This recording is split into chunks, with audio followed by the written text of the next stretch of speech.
جادو عام طور پہ کیوں کروایا جاتا ہے؟ ایک جادو ہوتا ہے سحر تفریق، جدائی ڈالنے کے لیے. سب سے پہلے تو میاں بیوی میں، دوستوں میں، ماں بیٹے میں، بہن بھائیوں میں، رشتہ داروں میں، خاندانوں میں، دو کاروباری پارٹنرز میں. بعض اوقات دیکھا نا کہ پارٹنرشپ سے کاروبار بہت آگے جا رہا ہے تو ان کے درمیان لڑائیاں ڈلوانے کے لیے. اسی طرح سحر محبت، کسی کے دل میں اپنی محبت ڈالنے کے لیے، مثلا کسی عورت کے لیے، مرد کے، کسی بھی شخص کے. پھر سحر تخیل، جو وہم ڈال دیا جاتا ہے. کئی لوگ آپ نے دیکھا ہوگا ہاتھ دھوئے ہی چلے جاتے ہیں، ان کو لگتا ہی نہیں کبھی وہ پاک ہوئے ہیں، وہ وضو ہی کرے چلے جاتے ہیں. نہاتے ہیں تو گھنٹوں نہاتے رہتے ہیں، واش روم سے نہیں باہر نکلتے. تو باتھ روم جو ہے یا ٹوائلٹ جو ہے انتہائی گندی جگہ ہے، اس میں انسان کو بس ضرورت کا ہی ٹائم لگانا چاہیے اور فوراً باہر آنا چاہیے. عموماً شیاطین ایسی جگہوں پر ہوتے ہیں تو اس میں انسان کو نہیں ہونا چاہیے، یعنی کہ وہاں سے بچنا چاہیے، گندی جگہوں سے. جسمانی گندگی سے بھی بچنا چاہیے کیونکہ وہ شیاطین کو گندگی پسند ہے. تو وہ پھر عموماً ایک وہم سا انسان کو ہو جاتا ہے، انسان شکی ہو جاتا ہے، ہر ایک پہ شک، ہر ایک کے اندر سے فالٹ ڈھونڈنا.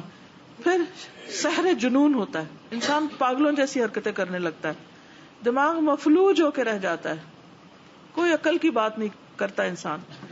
اسی طرح سحر خمول، سستی میں مبتلا کرنے والا، ہر وقت ایک لتھارجی، کاہلی، نماز کو دل نہیں کرتا، قرآن پڑھنا ایک مصیبت لگتا ہے، اور کوئی بھی نیکی کا کام بہت ہی مشکل.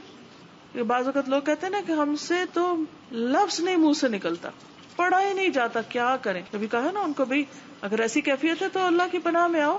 کہتے کیا کریں، منہ سے نہیں نکلتا، دل ہی نہیں چاہتا.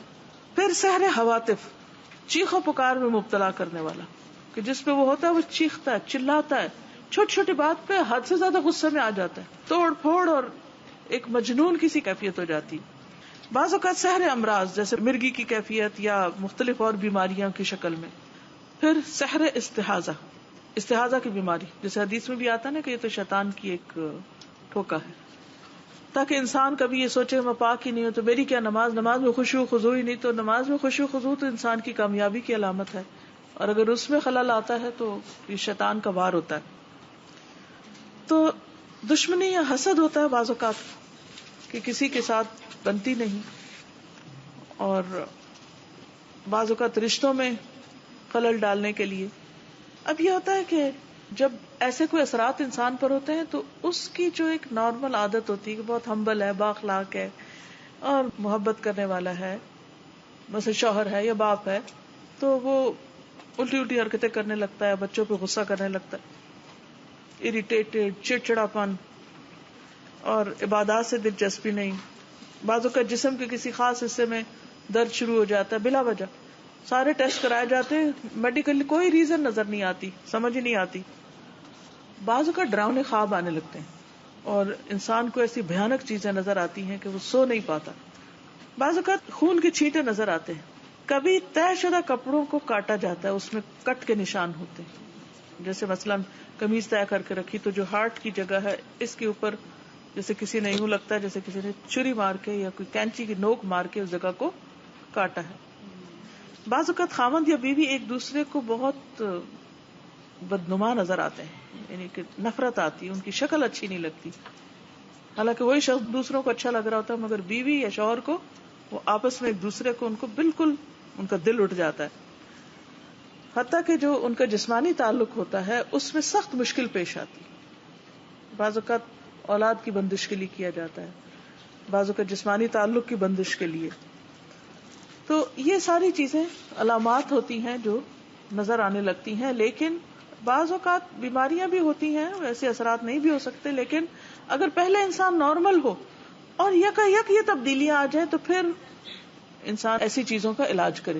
لیکن اگر ایک شخص شروع سے بچپن سے بد مزاج ہے، بد اخلاق ہے، اکڑ ہے، وہ اس کے مزاج کا حصہ ہے. لیکن ایک شخص عادتاً نہیں، مزاج میں نہیں، لیکن اچانک ہی کچھ ہو گیا، اس کو نظریں پھیر لی اس نے اور وہ کچھ سے کچھ ہو گئی اس کی عادتیں، تو پھر الرٹ ہونے کی ضرورت ہے کہ مسئلہ کیا ہے.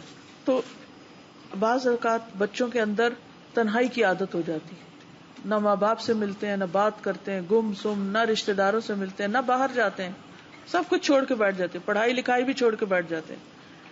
اب جب ایسی کوئی کیفیت ہو تو انسان کو کسی اور کے پاس جانے کی ضرورت نہیں، دوا کرے، علاج کرے.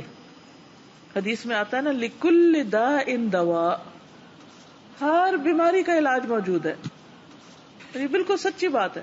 جب کسی مریض کو صحیح دوا پہنچتی ہے تو وہ باذن اللہ ٹھیک ہو جاتا ہے.